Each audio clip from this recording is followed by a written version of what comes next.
Jeżeli nie dbasz o statystyki w swoim tradingu, to ignorujesz jedno z narzędzi, które może dać Ci przewagę na rynku. Prawda jest taka, że trading bez statystyk to bardziej zgadywanie niż biznes. Na początku roku miałem okres, w którym przez 8 piątków z rzędu dostawałem po głowie i zamiast uparcie walczyć z rynkiem po prostu wyciągnąłem wnioski. Do dziś staram się ograniczyć handel w piątki, bo moje statystyki wyraźnie pokazały, że nie jest to dla mnie najlepszy dzień. I właśnie o tym będzie ten materiał. Pokażę Ci, dlaczego powinieneś analizować swoje wyniki, jak sprawdzić, które dni, tygodnia i godziny są dla Ciebie najbardziej zyskowne, dlaczego nie każde zagranie jest warte tyle samo oraz dlaczego większość traderów nigdy nie wykorzysta statystyk, bo ich emocje i hazardowe podejście nie pozwolą im wprowadzić zmian. Bo ostatecznie w tradingu wygrywa ten, kto potrafi znaleźć powtarzalność i wykorzystać swoją przewagę. Dobra, i teraz tak, zacznę od takiego pierwszego punktu, czyli trading to biznes, a nie zgadywanie. I teraz na czym najczęściej skupiają się traderzy?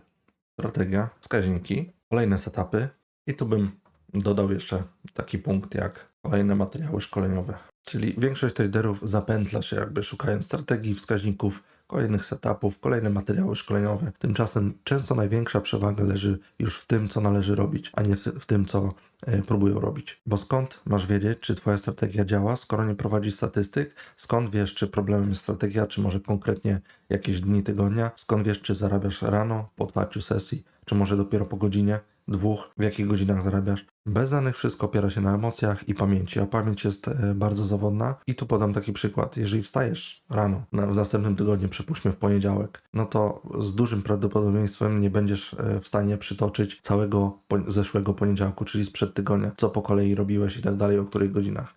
Więc jakby ta pamięć nasza jest wadliwa. No chyba, że tylko ja tak mam, że nie pamiętam, co robiłem wczoraj i przedwczoraj, ale widocznie to już moja taka wada wrodzona. Jeśli moje materiały wnoszą dla Ciebie wartość, może zostawić suba, lajka albo komentarz. To naprawdę pomaga w promocji tego typu treści. Kolejnym takim punktem będą dni tygodnia, czyli wiadomo, mamy poniedziałek, wtorek, środa, czwartek i piątek. Piątek celowo zakreśliłem jakby na czerwono, ponieważ tak jak wspomniałem wcześniej, miałem okres, gdzie przez 8 piątków z rzędu dostawałem po głowie. Często wspominam o tym na Discordzie i przytaczam ten przykład. To było prawie 2 miesiące z tego co pamiętam, każdy piątek miałem na minusie. Mogłem sobie to tłumaczyć, że to przypadek, mogłem dalej handlować w piątki i liczyć, że tym razem będzie inaczej, ale po co? Skoro statystyki pokazały mi, że ten dzień nie jest dla mnie korzystny, to po prostu ograniczyłem handel w tym dniu. Oczywiście z czasem wracałem do handlu w piątki, ale z dużym dystansem do tego, co robię, zmniejszałem ryzyko i tak dalej. Właśnie o to chodzi. Nie walczyć z rynkiem, nie udowadniać sobie, że masz rację, tylko musisz dostosować się do tego, co pokazują liczby. Być może dla Ciebie najgorszym dniem będzie poniedziałek, wtorek, środa, a może po prostu nie będziesz miał takiego problemu jak ja. Zwyczajnie nie zgaduj, tylko takie rzeczy sprawdzaj. Kolejny temat, bardzo ważny dla mnie, to godziny i sesje. Kluczową statystyką również jest dla mnie wybranie odpowiedniej sesji dla siebie. Czyli musicie znaleźć taki czas w ciągu dnia, gdzie jesteście wypoczęci, gdzie jesteście w 100% skupieni, kiedy wam nic nie przeszkadza, czy dzieci, czy rodzina, czy jakieś sprawy biznesowe i tak dalej. Musicie być w 100% sfokusowani. Nawet niech to będzie 1 godzina, ale w odpowiednim czasie dla ciebie. I teraz druga sprawa, musisz wybrać sobie, którą sesję chcesz handlować, która jest dla Ciebie. Wiadomo, różne macie prace, jeden będzie pracował rano, drugi będzie pracował nocki i tak dalej. Musicie dostosować to do siebie, do swoich możliwości. Również to, gdzie na Azji się mniej trochę dzieje, na USA się więcej dzieje, na sesjach popołudniowych, wtedy ruchy są większe, może te ruchy nie będą dla Was, więc po to jest właśnie ten czas i musicie wybrać sobie sesję. Azja, Europa, USA. Kolejną sprawą będą godziny z kolei rozgrywania. Więc kolejna rzecz to godziny. Może się okazać, że największe pieniądze zarabiasz tylko przez pierwsze 30 minut po otwarciu na przykład sesji amerykańskiej, a może być z kolei odwrotnie. Możesz zarabiać na sesji azjatyckiej, kiedy rynek jest spokojny, kiedy możesz na spokojnie rozegrać jakiś walor, który się powoli rusza, masz dużą cierpliwość i na przykład ta sesja będzie dla Ciebie lepsza. A może pierwsza godzina jest dla Ciebie katastrofalna, a najlepsze wyniki osiągasz dopiero później. Wielu traderów siedzi przed wykresami przez cały dzień, popada w overtraining i różne inne tego typu problemy. Tylko po co? Jeżeli Twoje statystyki pokazują, że większość zysków generujesz między 15:30 a 70 dla przykładu, to być może właśnie wtedy powinieneś koncentrować całą swoją energię. Czyli robisz robotę od 15 do 17, koniec, zamykasz kompa i tyle, przewinąłeś zysk albo stratę, nieważne, odchodzisz. To samo robisz na innych sesjach. I często dostaję też pytania, no dobra, ty rozgrywasz sesję amerykańską, ty masz czas, robisz to na co dzień. Ja nie mogę rozgrywać sesji amerykańskiej, a poza rynkiem się niedużo dzieje. Ale gwarantuję wam, że o każdej godzinie dnia znajdziecie jakiś setup. I jak nie w tym dniu, to w następnym, ale znajdziecie. Dobra, i teraz przechodzę do punktu, nie każde zagranie jest warte tyle samo. I tutaj co mam na myśli? Traderzy często traktują wszystkie setupy jednakowo, a prawda jest taka, że niektóre zagrania mają znacznie większą przewagę niż inne. Bo weźmy dla przykładu sesję na przykład europejską, nie? I zrobimy to na moim przykładzie. Dlaczego ja jakby wolę rozgrywać sesję amerykańską niż europejską? Taki szybki przykład, na przykład najwyższy punkt, najniższy punkt mamy, nie? I tutaj mamy całość nam daje jakieś, przypuśćmy, 300 punktów. Albo 200 punktów nie będzie. To jest zasięg range sesji europejskiej, azjatyckiej razem wzięte. I też nie patrzcie na jakby tutaj ilość tych punktów, bo to może być 300, 400, 500, zależy jaka sesja, nie? Ale zazwyczaj sesja USA jest dużo większa, czyli to będzie, nie wiem, przypuśćmy, już około 500-700 punktów. Ten zasięg. Czyli zobaczcie, już samo to daje tutaj jakąś przewagę, przynajmniej dla mnie. Do tego dochodzi momentum.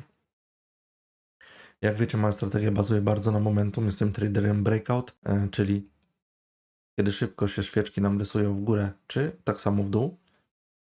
To jest dla mnie pewniejszy sygnał do wejścia po prostu. Natomiast na sesji EU zazwyczaj nie ma czegoś takiego, bo to będzie wyglądać w ten sposób. I okej, dla mnie to jest okej, jeżeli ktoś lubi taki spokój, nie? Korekty i tak dalej. Natomiast jeżeli ja jestem traderem breakout, to ja wolę szybkie ruchy. Spike jakiś, cyk, breakout, znowu breakout. Ja lubię takie ruchy, a takie ruchy najczęściej zaobserwujesz na USA.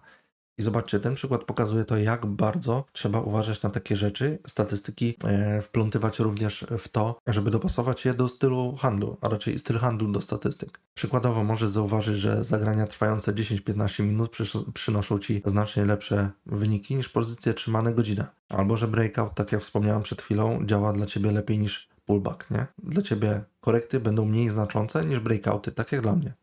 Albo że najlepsze wyniki osiągasz na NQ, a nie na ES. A statystyki właśnie są od tego, że pozwalają znaleźć takie małe, nieznaczące, ale długoterminowo bardzo znaczące przewagi. A kiedy znajdziesz coś, co działa najlepiej, zaczynasz skupiać się na powtarzalności. I właśnie na tym polega profesjonalny trading. Znajdujesz coś, drążysz temat, robisz statystyki około tego tematu, no i ulepszasz cały czas tą swoją strategię, cały czas ten twój trading jakby ewoluuje w górę. Dobra, i teraz dochodzimy do najciekawszego punktu, moim zdaniem. Większość ludzi nie wykorzysta statystyk. Statystyki są bardzo ważne, ale tylko dla ludzi, którzy są gotowi coś zmienić, bo możesz mieć idealne dane, możesz wiedzieć, że nie powinieneś handlować piątki, możesz wiedzieć, że po 3 stratach z rzędu powinieneś skończyć dzień, możesz wiedzieć też, że najlepsze wyniki osiągasz tylko na jednym setupie, a mimo to nie będziesz tego przestrzegał, nie będziesz przestrzegał swoich zasad. Dlaczego? Bo głowa nie pozwoli, emocje nie pozwolą, chęć odrobienia strat nie pozwoli i tak dalej. Tych powodów można naprawdę dużo wymieniać. Również na kolejne dlaczego odpowiedziałbym takimi zagadnieniami jak lenistwo, brak wiedzy, nieznajomość narzędzi. Mimo wszystko brak wiedzy powiązałbym bardzo tutaj z lenistwem, bo jeżeli ktoś chce, to teraz jest YouTube, są wyszukiwarki i tak dalej. Można znaleźć naprawdę mega dużo wiedzy w internecie za darmo, w zasadzie wszystko, jeżeli chcesz poszukać. Nieznajomość narzędzi to również się wiąże z tym wszystkim, ponieważ wystarczy wpisać w Google statystyki trading albo cokolwiek i wyszukuje Ci takie narzędzia. Także również każda platforma ma wbudowane takie narzędzia, na przykład NinjaTrader ma cały panel od tego. Można tam znaleźć statystyki takie dosłownie w jakich minutach, godzinach po otwarciu i tak dalej, kiedy macie najlepsze zyski, ile trade był przetrzymywany, czy bardziej powinniście stosować scalpingowe podejście, czy swingowe. Wszystko Wam w takich statystykach wyjdzie. Okej, dobra, nie macie dostępu do narzędzi? Kartka, papier, notujecie wszystkie zagrania, godziny, czas, wszystkie emocje i tak dalej. Dla chcącego nic trudnego moim zdaniem. I właśnie dlatego statystyki nie będą potrzebne hazardzistom, bo taki gambler nie chce prawdy, nie chce usłyszeć tego, co działa i tak dalej. Hazardzista będzie potrzebował bodźców, będzie chciał akcji w jego życiu i na rynku musi się ciągle coś dziać, a giełda jest zwyczajnie nudna, tak? Trzeba czekać godzinami przed wykresami, żeby się coś zadziało, żeby jakiś setup wziąć. To jest nudne. A więc zadaj sobie pytanie, czy jesteś gamblerem, czy po prostu chcesz to robić profesjonalnie. No i podsumujmy to wszystko. Statystyki moim zdaniem nie mają sensu bez jakiegokolwiek działania z Twojej strony. Sam fakt prowadzenia dziennika nic nie zmienia, tak samo jak posiadanie najlepszej strategii niczego nie gwarantuje. Liczy się to, czy wyciągniesz wnioski i jesteś gotowy zmienić swoje zachowanie. bo dane bez działania są, myślę, bezwartościowe. Tak samo jak każdy inny krok, który podejmiesz bez odpowiedniego przygotowania. No i moim zdaniem takie kluczowe kwestie to prawdopodobieństwo znalezienia przewagi na rynku, powtarzalność. Trading to jest taka gra prawdopodobieństw. Nie możesz być pewny niczego, a nawet zdrowo jest założyć, że się mylisz, jak tylko wchodzisz w pozycję. Nie chodzi o to, żeby mieć rację w każdej transakcji. Chodzi o to, żeby znaleźć swoją przewagę i powtarzać ją przez lata, o czym pisałem już ostatnio na X-ie. I właśnie dlatego uważam, że statystyki są jednym z najważniejszych narzędzi w tradingu, bo zawsze liczby pokażą ci rynek, a rynek nie nagradza opinii. Rynek nagradza przewagę i konsekwencje. No i zrobiłem dla Was takie krótkie podsumowanie. Trading to biznes, a nie zgadywanie. Nie skupiaj się tylko na strategii, wskaźnikach, setupach, bezużytecznych szkoleniach. Podkreśleniem oczywiście na bezużyteczne. Skup się na statystykach, emocjach. Godziny i sesje. Bardzo ważny temat. Dobierz odpowiednie godziny handlu do swojego życia, bo trading szybko pokaże Ci Twoje wady. Nie każde zagranie jest warte tyle samo.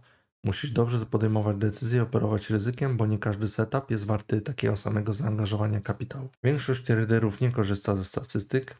Lenistwo, brak wiedzy, brak narzędzi nie może być dla Ciebie przeszkodą, to mogą być wyłącznie wymówki. No i co musisz znaleźć? Przewagę, powtarzalność, prawdopodobieństwo. Myślę, że ten materiał będzie dla Was pomocny, a przynajmniej chciałbym, żeby taki był.